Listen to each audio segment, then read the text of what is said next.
여러분 혹시 지금 이 순간에도 뱃속에서 뭔가 꿈틀거리는 느낌 받아보신 적 있으십니까? 그게 단순한 장 운동이 아니라 진짜 기생충일 수도 있다는 사실을 알고 계셨습니까? 제가 오늘 여러분께 충격적인 사실 하나를 알려드리겠습니다. 바로 지금 이 시간에도 대한민국 국민 10명 중 1명은 뱃속에 기생충을 키우고 있습니다. 더 놀라운 건 본인은 전혀 모르고 있다는 거예요. 왜냐하면 기생충이라는 놈들이 워낙 조용히 숨어서 여러분의 영양분을 빨아먹으며 살아가기 때문입니다. 그런데 말입니다. 이 기생충들이 약보다 더 무서워하는 천적이 있습니다. 그것도 우리가 매일 먹는 평범한 음식 중에 있다는 걸 아십니까? 제가 오늘 알려드릴 이 방법만 제대로 실천하신다면 매일매일 여러분의 뱃속을 기생충이 도저히 버티지 못하는 생지옥으로 만들 수 있습니다. 특히 간흡충이라는 놈 아시죠? 이놈은 한번 들어오면 10년, 20년씩 여러분의 간과 담관을 갉아먹으면서 결국엔 담관암까지 일으킬 수 있는 무서운 놈입니다. 이런 놈들은 반드시 병원에서 전문 치료를 받아야 하지만 애초에 못 들어오게 막는 게 최선의 방법이겠죠. 오늘 제가 여러분께 알려드릴 음식 5가지만 제대로 활용하신다면 병원비 수천만 원 아끼는 건 기본이고 여러분의 뱃속을 기생충이 얼씬도 못하는 철옹성으로 바꿀 수 있습니다.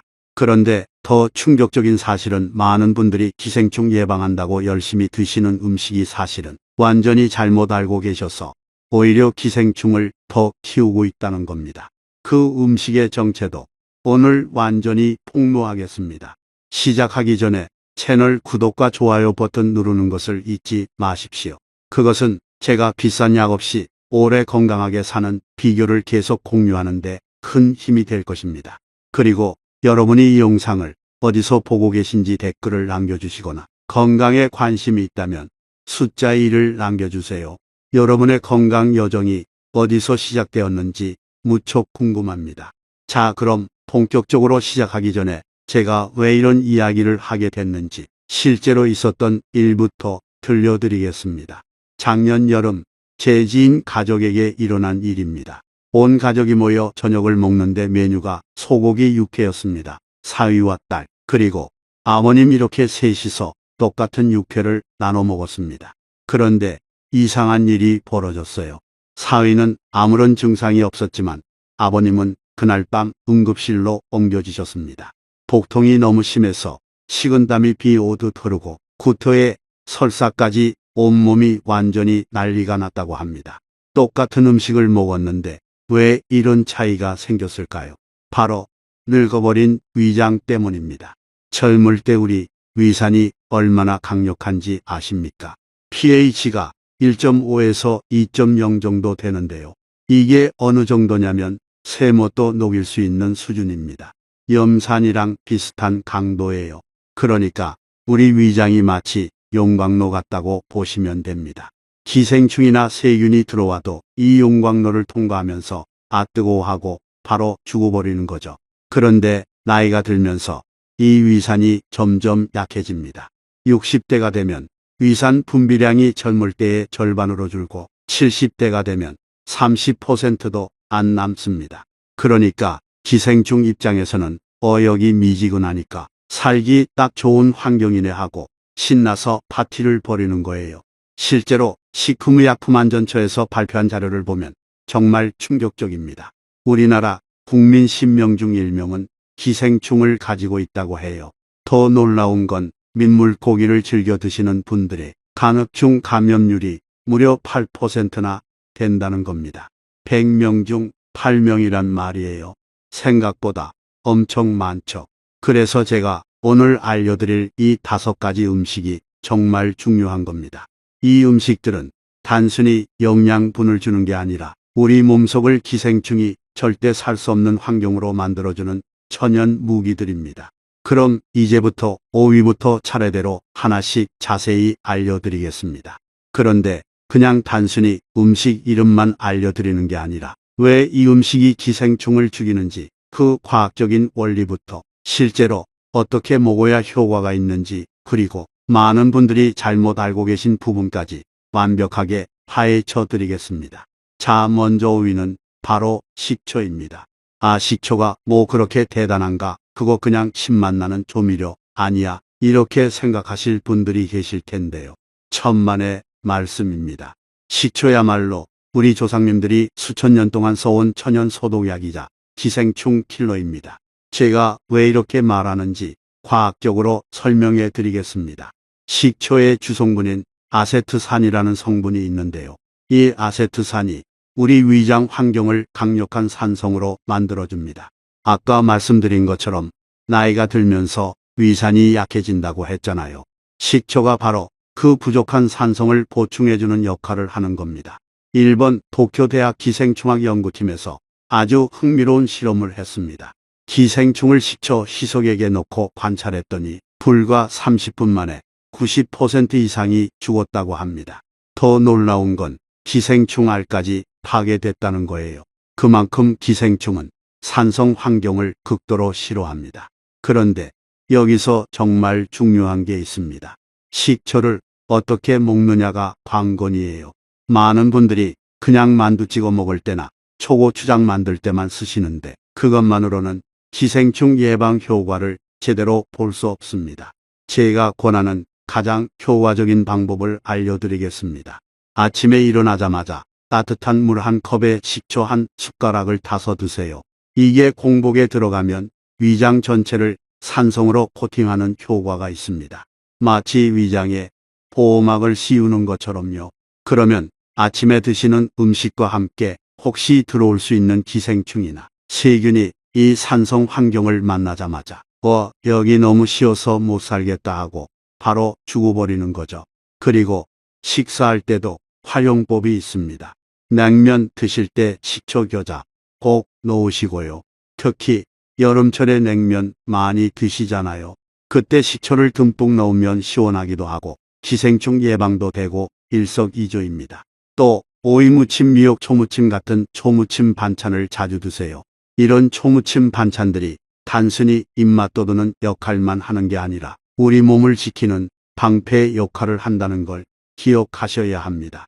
제가 특별히 추천드리는 방법이 하나 더 있는데요. 바로 과일 식초를 직접 만들어 드시는 겁니다. 사과 식초, 감식초 이런 걸 집에서 만들어 두고 물에 타서 수시로 드시면 정말 좋아요. 만드는 방법도 간단합니다. 사과를 썰어서 설탕이랑 1대1 비율로 섞어서 3개월 정도 발효시키면 됩니다. 그런데 여기서 정말 중요한 주의사항이 있습니다. 절대로 빙초산 원액을 그냥 드시면 안 됩니다. 제가 이런 말씀을 왜 드리냐면 실제로 기생충 없애겠다고 식초 원액을 마시다가 식도에 화상을 입어서 응급실에 실려온 분들이 있거든요. 식초는 반드시 물에 희석해서 드셔야 합니다. 그리고 위궤양이나 역류성 식도염이 있으신 분들은 조심하셔야 해요. 이런 분들은 의사와 상담 후에 드시는 게 좋습니다. 또 치아 건강을 위해서도 식초물 드신 후에는 물로 입을 헹구는 게 좋아요. 자, 이제 4위로 넘어가겠습니다.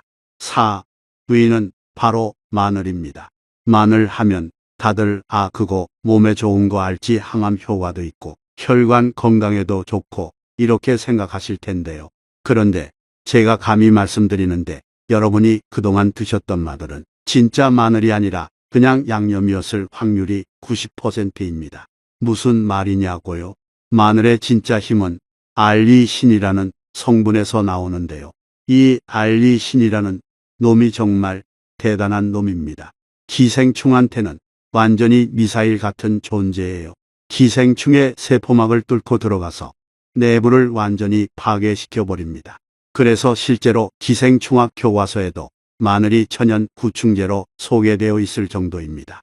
그런데 문제는 이 알리신이 마늘 속에 그냥 들어있는 게 아니라는 거예요. 마늘을 으깨거나 다지거나 썰어야 비로소 알린이라는 성분이 알리나제라는 효소를 만나서 알리신으로 변합니다. 그러니까 통마늘을 그냥 삼키면 아무 소용이 없다는 거죠. 더 큰 문제는 대부분의 사람들이 마늘을 어떻게 먹느냐는 겁니다. 끓는 찌개에 넣거나 고기 구울 때 불판에 올려놓고 까맣게 태우시죠. 그러면 알리신이 다 파괴됩니다. 알리신은 열에 정말 약해요. 60도만 넘어가도 급격히 파괴되기 시작합니다. 미국 메릴랜드 대학 연구팀에서 정말 흥미로운 실험을 했습니다. 마늘 추출물을 지아르디아라는 기생충에 투여했더니 24시간 만에 완전히 박멸됐다고 합니다. 그런데 이건 생마늘 추출물일 때 이야기고요. 가열한 마늘로는 효과가 거의 없었다고 해요. 그럼 마늘을 어떻게 먹어야 기생충 퇴치 효과를 제대로 볼 수 있을까요? 제가 알려드리는 10분의 기적 방법이 있습니다. 먼저 마늘을 으깨거나 다지세요. 그리고 이게 정말 중요한데 바로 요리에 넣지 말고 10분간 그대로 두세요. 이 10분이 황금 시간입니다. 이 시간 동안 알리신이 최대한 생성됩니다. 그 다음에 요리에 넣되 끓는 요리라면 불을 끄기 직전에 놓으세요. 그래야 알리신이 파괴되지 않고 살아 있습니다. 제가 개인적으로 정말 추천하는 방법이 있는데요. 바로 마늘 장아찌입니다. 마늘을 간장, 식초, 설탕을 섞은 절인 물에 일주일 정도 재워두면 맵지도 않고 새콤달콤해서 정말 맛있어요. 이렇게 하면 알리신도 보존되고 매일 쉽게 먹을 수 있습니다. 또 위가 약하신 분들은 생마늘이 부담스러우실 텐데요. 그런 분들은 꿀마늘을 만들어 드시면 좋습니다. 마늘을 깐 다음에 물에 일주일 정도 재워두면 맵지도 않고 달콤해서 아이들도 잘 먹어요. 이렇게 하루에 2, 3쪽씩 꾸준히 드시면 기생충 예방에 정말 탁월한 효과가 있습니다. 그리고 마늘을 먹을 때 우유와 함께 드시면 좋다는 거 아시나요? 마늘의 알리신이 우유의 단백질과 결합하면 흡수가 더 잘 되고 위장 자극도 줄어듭니다. 그래서 아침에 우유 한 잔에 꿀마늘 2, 3쪽 드시면 정말 좋습니다. 자, 이제 3위로 넘어가겠습니다. 3위는 바로 생강입니다. 생강을 단순한 향신료로만 생각하시는 분들이 많은데요. 생강은 우리 몸속 보일러라고 보시면 됩니다. 왜 보일러냐고요? 생강의 진저롤과 쇼가올이라는 성분이 우리 체온을 올려주거든요. 그런데 기생충이 가장 싫어하는 게 뭔지 아십니까? 바로 높은 체온입니다. 기생충도 결국 단백질로 이루어진 생물체인데 온도가 올라가면 단백질이 변성됩니다. 쉽게 말해서 익어버리는 거예요. 계란 삶으면 투명한 흰자가 하얗게 굽어지는 것처럼 기생충도 높은 온도에서는 살 수가 없습니다. 실제로 우리 몸의 정상 체온이 36.5도인데 체온이 1도만 올라가도 면역력이 5배 증가한다는 연구 결과가 있습니다. 반대로 체온이 1도 떨어지면 면역력이 30% 감소한다고 해요. 그런데 생강이 바로 이 체온을 올려주는 천연 히터 역할을 하는 거죠. 그리고 생강에는 또 다른 놀라운 기능이 있습니다. 바로 장의 연동 운동을 활발하게 만드는 거예요. 이게 왜 중요하냐면요. 장이 활발하게 움직이면 마치 장 속에서 지진이 일어나는 것처럼 꿈틀꿈틀 움직이는데 기생충 입장에서는 도저히 붙어 있을 수가 없는 거예요. 마치 격렬한 롤러코스터를 타는 것처럼 정신이 없어서 그냥 밖으로 튕겨 나가버립니다. 중국 광저우 의과대학 기생충학 연구팀의 연구 결과가 정말 놀라운데요. 생강 추출물을 회충에 투여했더니 48시간 안에 90%가 사멸했다고 합니다. 그것도 아주 적은 농도로도 이런 효과가 나타났다고 해요. 그럼 생강을 어떻게 활용하면 좋을까요? 제가 가장 추천하는 방법은 생강차입니다. 생강을 얇게 썰어서 끓는 물에 10분 정도 우려내세요. 여기에 꿀 한 숟가락 넣으면 맛도 좋고 효과도 배가 됩니다. 제가 특별히 알려드리는 꿀팁이 있는데요. 생강차를 만들 때 계피를 조금 넣으면 더 좋습니다. 계피도 체온을 올려주는 효과가 있거든요. 생강과 계피의 시너지 효과로 체온이 더 올라가고 기생충이 살기 힘든 환경이 됩니다. 그리고 요리할 때도 생강을 적극 활용하세요. 특히 생선 요리할 때는 꼭 생강을 넣으세요. 생선은 기생충 위험이 높은 식재료잖아요. 그런데 생강을 넣으면 비린내도 잡고 혹시 모를 기생충도 예방하고 일석이조입니다. 생강 보관법도 알려드릴게요. 생강은 냉동실에 보관하면 오래 갑니다. 필요할 때마다 꺼내서 갈아 쓰시면 돼요. 냉동한 생강이 오히려 갈기도 쉽고 영양소 파괴도 적습니다. 그런데 여기서 정말 중요한 주의사항이 있습니다. 절대로 썩은 생강을 드시면 안 됩니다. 생강에 곰팡이가 피면 사프롤이라는 발암물질이 생성됩니다. 이건 정말 위험해요. 기생충 막으려다가 오히려 암에 걸릴 수 있습니다. 생강에 검은 반점이 생기거나 물러진 부분이 있으면 아깝더라도 과감히 버리세요. 건강이 돈보다 훨씬 중요합니다. 생강 보관하실 때는 서늘하고 건조한 곳에 두시되 일주일에 한 번씩은 상태를 확인하세요. 자, 이제 2위입니다. 2위는 우리나라 사람이라면 매일 먹는 발효식품입니다. 김치, 된장, 청국장, 간장 같은 것들이죠. 여러분, 이런 상황을 상상해 보세요. 여러분 집에 도둑이 들어오려고 하는데 집안이 이미 식구들로 가득 차 있으면 도둑이 들어올 수 있을까요? 당연히 못 들어오죠. 자리가 없으니까요. 우리 장도 똑같습니다. 장 속은 한정된 공간인데 좋은 균들이 먼저 자리를 꽉 차지하고 있으면 기생충이나 나쁜 균이 들어올 자리가 없는 거예요. 이걸 미생물학에서는 경쟁적 배제 원리라고 합니다. 발효식품에는 유산균, 고초균, 바실러스균 같은 유익한 균이 수십억 마리씩 들어 있습니다. 이 균들이 장 속에 들어가서 뭘 하는지 아십니까? 먼저 자리를 차지하고 젖산이라는 물질을 만들어냅니다. 이 젖산이 장내 환경을 산성으로 만들어서 기생충이나 유해균이 살기 힘든 환경을 만드는 거죠. 서울대학교 의과대학 미생물학 교실에서 정말 흥미로운 연구를 했습니다. 김치에서 분리한 유산균을 실험용 쥐에게 먹였더니 기생충 감염률이 70%나 감소했다고 합니다. 특히 남불편 오충이라는 기생충에 대해서는 거의 완벽한 예방 효과를 보였다고 해요. 된장도 마찬가지입니다. 된장의 바실러스균은 더 강력해요. 이 균은 기생충 성충뿐만 아니라 알까지 파괴하는 능력이 있습니다. 일본 도쿠대학 연구팀이 된장 추출물로 실험했더니 기생충 알의 부화율이 90% 이상 감소했다고 합니다. 청국장은 더 대단합니다. 청국장에 나토키나제라는 효소가 있는데요. 이게 혈전을 녹이는 효과도 있지만 기생충의 보호막을 파괴하는 역할도 합니다. 그래서 청국장을 꾸준히 드시면 혈관 건강도 좋아지고 기생충 예방도 되고 일석이조입니다. 그런데 여기서 많은 분들이 실수하시는 게 있습니다. 첫 번째로 요구르트를 많이 드시는데요. 시중에 파는 대부분의 요구르트는 설탕 덩어리입니다. 설탕이 들어가면 오히려 나쁜 균이 좋아해요. 유산균 효과는 없고 당분만 섭취하는 거죠. 무설탕 플레인 요구르트를 드셔야 합니다. 두 번째는 김치인데요. 많은 분들이 겉절이를 김치라고 생각하시는데 겉절이는 그냥 양념한 배추입니다. 발효가 안 된 거예요. 제대로 발효된 신김치나 묵은지를 드셔야 유산균이 제대로 들어 있습니다. 김치가 제대로 발효됐는지 확인하는 방법이 있어요. 김치를 찢었을 때 실처럼 늘어나면 제대로 발효된 겁니다. 그리고 pH가 4.0에서 4.5 정도면 유산균이 가장 많은 상태예요. 세 번째는 된장찌개, 청국장찌개 끓이는 방법입니다.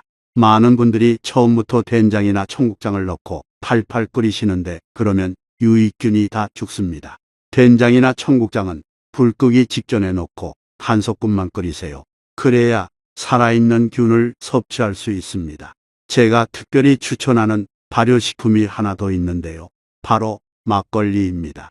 막걸리에는 유산균이 요구르트보다 500배나 많이 들어있어요. 물론 술이니까 과음하면 안 되지만 하루에 한 잔 정도는 오히려 건강에 도움이 됩니다. 자, 드디어 1위입니다. 1위는 무엇일까요? 바로 섬유질이 풍부한 채소와 해조류입니다. 섬유질을 제가 왜 1위로 뽑았는지 설명드리겠습니다. 섬유질은 우리 장 속의 거대한 청소부입니다.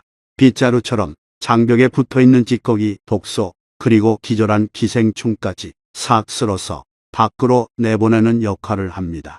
섬유질에는 크게 두 가지 종류가 있습니다. 물에 녹는 수용성 섬유질과 물에 안 녹는 불용성 섬유질인데요. 둘 다 기생충 퇴치에 중요한 역할을 합니다. 수용성 섬유질은 미역, 다시마 같은 해조류에 많이 들어있는데요. 이게 장 속에서 물을 흡수하면 끈적끈적한 젤 형태가 됩니다. 마치 거미줄처럼 기생충이나 기생충알을 포획해서 끌고 나가는 거죠. 파리 잡는 끈끈이를 생각하시면 됩니다. 특히 미역의 알긴산이라는 성분은 정말 대단합니다. 이게 중금속이나 방사능 물질까지 흡착해서 배출시키는 능력이 있어요. 그래서 일본 후쿠시마 원전 사고 이후에 미역 소비가 폭발적으로 늘어난 거죠. 불용성 섬유질은 나물, 통곡물, 채소 같은데 많이 들어있는데요. 이건 거친 수세미 같다고 보시면 됩니다. 장벽을 문질러서 붙어있는 것들을 싹 떼어내는 역할을 해요. 그리고 변의 부피를 늘려서 장 운동을 활발하게 만들고 빨리 배출되게 합니다. 기생충이 장에 머물 시간을 안 주는 거죠. 하버드 의과대학 영양학과에 대규모 연구가 있는데요.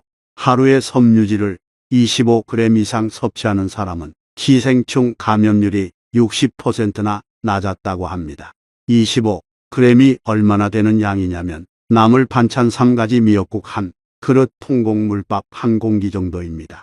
그런데 문제가 있습니다.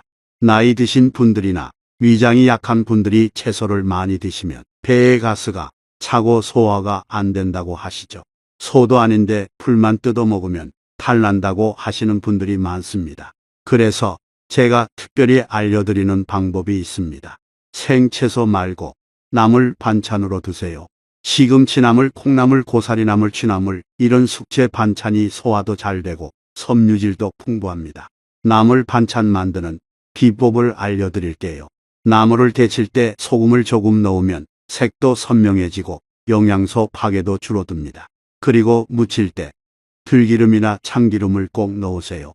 기름이 윤활제 역할을 해서 배변을 원활하게 만들고 지용성 비타민 흡수도 도와줍니다. 미역국도 자주 끓여 드세요. 미역국은 정말 완벽한 건강식입니다. 미역의 알긴산이 독소를 배출시키고 요오드는 갑상선 건강을 지켜주고 칼슘은 뼈를 튼튼하게 만들어줍니다. 일주일에 2~3번은 꼭 드시길 권합니다. 시래기 된장국도 좋습니다. 시래기는 무청을 말린 건데요. 이게 물을 흡수하면서 부피가 엄청 커집니다. 커진 시래기가 장을 훑고 지나가면서 대청소를 하는 거예요. 마치 하수구 청소하는 것처럼 장을 깨끗하게 만들어줍니다. 그리고 통곡물도 꼭 드세요. 현미밥이 부담스러우면 백미에 현미를 30%만 섞어서 드셔도 좋습니다. 보리밥도 좋고 귀리밥도 좋습니다. 통곡물에 거친 섬유질이 장을 깨끗하게 청소해 줍니다.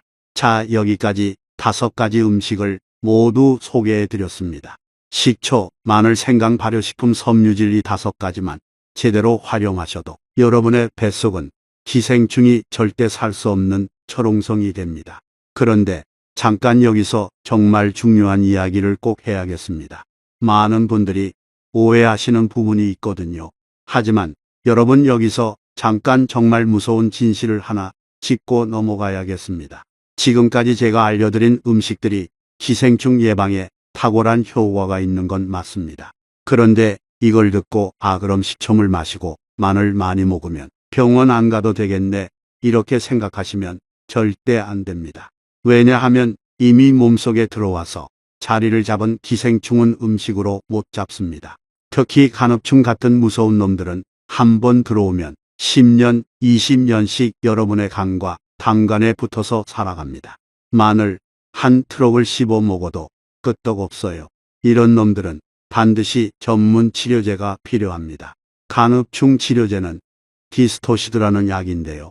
이건 의사 처방이 필요한 전문 의약품입니다. 약국에서 파는 일반 구충제로는 간흡충을 절대 못 잡아요. 그래서 제가 강조하고 싶은 원칙이 있습니다. 이미 들어온 놈은 병원에서 잡고 못 들어오게 막는 건 밥상으로 하자는 겁니다. 그럼 내가 기생충에 감염됐는지 어떻게 알 수 있을까요? 사실 기생충 감염은 증상이 없는 경우가 대부분입니다. 간혹복통이나 소화불량, 설사 같은 증상이 나타나기도 하지만 이런 증상들은 다른 질병과 구분이 어려워서 모르고 지나가는 경우가 많아요. 그래서 정기적인 검사가 중요합니다. 1년에 한 번은 기생충 검사를 받아보시는 게 좋아요. 병원에 가서 뭐라고 해야 하냐고요? 아주 간단합니다. 선생님, 기생충 피검사 한번 해주세요. 이 한마디면 됩니다. 정식 명칭은 엘리사 검사라고 하는데요. 피 한두 방울로 여러 종류의 기생충 감염 여부를 한 번에 알 수 있습니다. 검사 비용도 3만 원에서 5만 원 정도밖에 안 해요. 건강검진 받으실 때 추가로 신청하셔도 되고요. 결과는 보통 3일에서 5일이면 나옵니다. 특히 이런 분들은 반드시 검사를 받으셔야 합니다. 민물고기회를 좋아하시는 분, 추어탕 자주 드시는 분, 시골에서 우물물 드시는 분, 텃밭 가꾸시는 분, 애완동물 키우시는 분들은 감염 위험이 높으니까 꼭 정기적으로 검사 받으세요. 그리고 많은 분들이 믿고 계신 잘못된 상식들을 바로 잡아 드려야겠습니다. 첫 번째, 소주 한 잔이면 기생충 다 죽는다. 이건 완전히 틀린 이야기입니다. 알코올이 살균 효과를 내려면 최소한 70도는 되어야 하는데 소주는 고작 20도밖에 안 됩니다. 오히려 술을 마시면 간 기능이 떨어져서 기생충이 더 살기 좋은 환경이 됩니다. 실제로 알코올 중독자들의 기생충 감염률이 일반인보다 3배나 높다는 통계가 있어요. 두 번째, 냉동하면 기생충이 다 죽는다. 이것도 반만 맞는 이야기입니다. 영하 20도에서 7일 이상 냉동해야 대부분의 기생충이 죽는데 가정용 냉동고는 보통 영하 18도 정도밖에 안 됩니다. 게다가 간흡충 알 같은 건 냉동해도 안 죽어요. 영하 40도에서도 살아남는다는 연구 결과가 있습니다.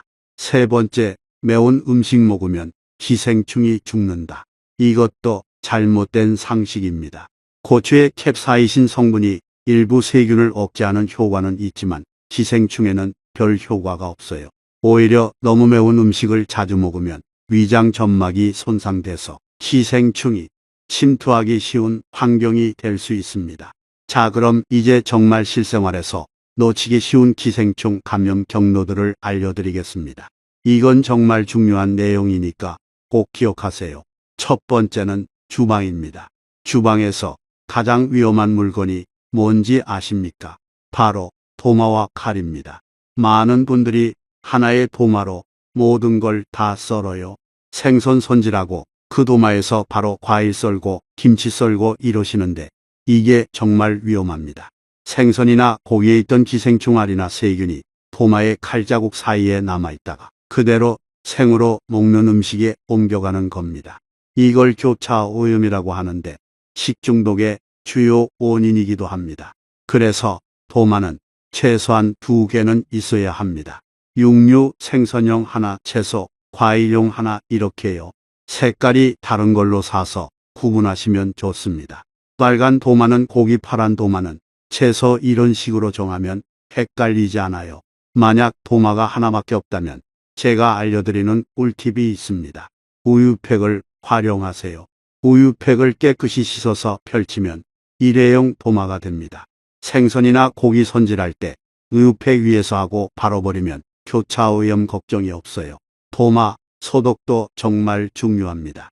뜨거운 물로 씻는 것만으로는 부족해요. 일주일에 한 번은 락스 희석액이나 베이킹 소다로 소독하세요. 락스는 물에 200대 1로 희석해서 쓰시면 되고요. 베이킹 소다는 뜨거운 물에 한 숟가락 풀어서 도마를 담가두면 됩니다. 그리고 햇볕에 바짝 말려야 합니다. 습기가 있으면 세균이 번식하거든요. 칼도 마찬가지입니다. 생선 손질한 칼로 바로 과일 깎지 마세요. 반드시 깨끗이 씻고 뜨거운 물로 소독한 다음 사용하세요. 가능하면 칼도 용도별로 구분해서 쓰는 게 좋습니다. 행주도 놓치기 쉬운 감염 경로입니다. 행주에 세균이 변기보다 많다는 거 아시죠? 축축한 행주는 세균과 곰팡이의 천국입니다. 행주는 매일 삶아서 쓰시거나 일회용 키친타올을 쓰시는 게 좋습니다. 행주를 삶을 때는 베이킹소다나 과탄산소다를 넣으면 더 효과적이에요. 두 번째는 야채와 과일 씻는 방법입니다. 많은 분들이 물에 대충 헹구고 드시는데 그것만으로는 부족합니다. 특히 유기농 채소라고 해서 안심하시면 안 돼요. 유기농은 농약을 안 쓴다는 거지 기생충이 없다는 게 아니거든요. 오히려 유기농 채소에 기생충 알이 더 많을 수 있습니다. 제대로 씻는 방법을 알려드리겠습니다. 먼저 흐르는 찬물에 1차로 씻으세요. 그 다음 식초물에 5분 정도 담가두세요. 물 1리터에 식초 한 숟가락 비율로 하시면 됩니다. 이렇게 하면 기생충 알은 물론이고 농약 잔류물도 제거됩니다. 마지막으로 다시 한번 깨끗한 물로 헹구세요. 특히 상추 깻잎 같은 잎채소는 더 신경 써야 합니다. 잎 사이사이에 흙이나 본래 기생충 알이 숨어 있을 수 있거든요. 한 장씩 떼어서 앞뒤로 꼼꼼히 씻으세요. 딸기 같은 과일도 조심해야 합니다. 표면이 울퉁불퉁해서 기생충 알이 숨어 있기 좋거든요. 꼭지를 따지 말고 통째로 씻은 다음에 꼭지를 따세요. 꼭지를 먼저 따면 그 구멍으로 오염물질이 들어갈 수 있습니다. 세 번째는 손 씻기입니다. 손 씻기가 얼마나 중요한지는 다들 아시죠? 그런데 제대로 씻는 분은 많지 않습니다. 비누로 30초 이상 씻어야 하는데 대부분 10초도 안 씻어요. 제대로 손 씻는 방법을 알려드리겠습니다. 먼저 따뜻한 물로 손을 적시고 비누를 충분히 묻혀서 거품을 내세요. 손바닥, 손등, 손가락 사이사이 손톱 밑까지 꼼꼼히 문지르세요. 특히 손톱 밑이 중요합니다. 기생충 알이 손톱 밑에 숨어 있는 경우가 많거든요. 전용 브러쉬로 손톱 밑을 닦으면 더 좋습니다. 언제 손을 씻어야 하냐면 외출 후, 화장실 다녀온 후, 요리하기 전, 식사하기 전, 애완동물 만진 후에는 반드시 씻으세요. 특히 아이들은 더 자주 씻게 해야 합니다. 네 번째는 애완동물 관리입니다. 요즘 애완동물 키우시는 분들 정말 많으시죠. 강아지, 고양이가 가족 같은 존재인 건 이해하지만 위생 관리는 철저히 해야 합니다. 애완동물도 정기적으로 구충을 해야 합니다. 보통 3개월에 한 번씩 구충약을 먹이는데요. 동물병원에서 처방 받으시면 됩니다. 그리고 산책 후에는 발을 깨끗이 닦아주세요. 발가락 사이까지 꼼꼼히 닦아야 합니다. 애완동물이 잠자는 곳, 놀이공간도 청결하게 관리하세요. 특히 고양이 화장실은 매일 청소하고 일주일에 한 번은 전체 갈아주세요. 그리고 청소할 때는 반드시 장갑을 끼고 하시고 끝나면 손을 깨끗이 씻으세요. 아이들이 애완동물과 놀 때도 주의가 필요합니다. 애완동물 만진 후에는 반드시 손을 씻게 하고 얼굴을 핥게 하지 마세요. 특히 상처가 있는 부위는 절대 핥지 못하게 해야 합니다. 다섯 번째는 여행 갈 때 주의사항입니다. 특히 동남아시아나 아프리카 같은 열대 지방으로 여행 가실 때는 더 조심해야 합니다. 이런 지역은 기생충 감염 위험이 훨씬 높거든요. 물은 반드시 생수를 사서 드세요. 수돗물은 끓여도 안전하지 않을 수 있습니다. 양치할 때도 생수를 쓰는 게 좋아요. 얼음도 조심하세요. 얼음이 오염된 물로 만들어졌을 수 있거든요. 길거리 음식도 조심해야 합니다. 아무리 맛있어 보여도 위생 상태가 의심스러우면 먹지 마세요. 특히 날 것은 절대 먹지 마시고 과일도 껍질째 먹는 건 피하세요. 여행 다녀온 후에는 반드시 기생충 검사를 받으세요. 증상이 없어도 감염됐을 수 있거든요. 보통 여행 후 한 달 정도 지나서 검사 받으면 됩니다. 자, 이제 아이들 이야기를 해보겠습니다. 아이들은 특히 기생충에 취약합니다. 면역력이 약하기도 하고 손을 입에 자주 가져가는 습관이 있잖아요. 놀이터에서 흙 만지고 강아지 만지고 그 손으로 과자 먹고 이러니까 감염 위험이 높죠. 아이들은 6개월에 한 번씩 구충제를 먹이는 게 좋습니다. 알벤다졸이라는 약인데 약국에서 처방전 없이 살 수 있어요. 만 2세 이상이면 먹일 수 있고요. 온 가족이 같이 먹는 게 효과적입니다. 한 명만 먹으면 다시 옮을 수 있거든요. 아이들 손톱 관리도 중요합니다. 손톱을 짧게 깎아주세요. 손톱 밑에 기생충 알이 있다가 입으로 들어가는 경우가 많거든요. 손톱 물어뜯는 습관이 있는 아이는 특히 주의해야 합니다.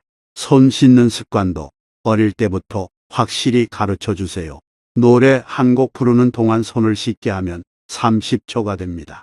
생일 축하 노래를 2번 부르면 딱 맞아요. 이렇게 재미있게 가르치면 아이들도 잘 따라합니다. 학교나 어린이집에서도 주의가 필요합니다. 단체 생활을 하다 보니 감염이 쉽게 퍼질 수 있거든요. 도시락 반찬은 완전히 익힌 것만 넣어주시고 과일은 깨끗이 씻어서 밀폐 용기에 담아주세요. 자, 이제 정말 중요한 이야기 하나 더 하겠습니다.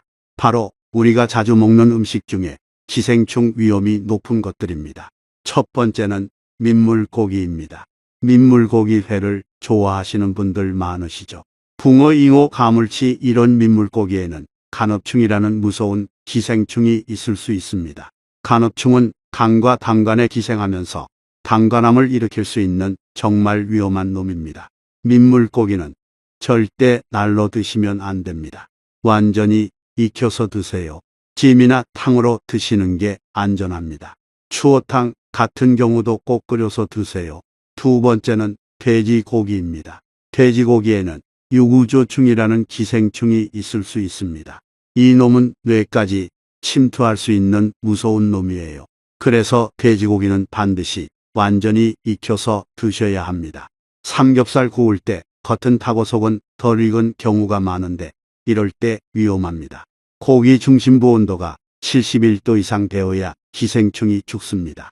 두께가 두꺼운 고기는 약한 불에서 천천히 속까지 익혀서 드세요. 세 번째는 게장입니다. 간장게장, 양념게장 정말 맛있죠. 그런데 민물게로 만든 게장은 폐흡충 감염 위험이 있습니다. 폐흡충은 이름 그대로 폐에 기생하는데 기침 가래 심하면 각혈까지 일으킬 수 있어요. 게장을 드실 때는 꼭 바다 게로 만든 걸 드세요. 그리고 믿을 만한 업소에서 사 드시는 게 좋습니다. 집에서 만들 때는 냉동했다가 해동한 게를 쓰면 더 안전합니다. 네 번째는 숙주나물입니다. 숙주나물이 왜 위험하냐고요? 숙주나물 자체가 문제가 아니라 제대로 씻지 않고 덜 익혀서 먹으면 문제가 됩니다. 숙주나물은 재배 과정에서 오염되기 쉽거든요. 숙주나물은 꼭 끓는 물에 데쳐서 드세요. 생으로 먹지 마시고요. 데칠 때 1분 이상 충분히 데치세요.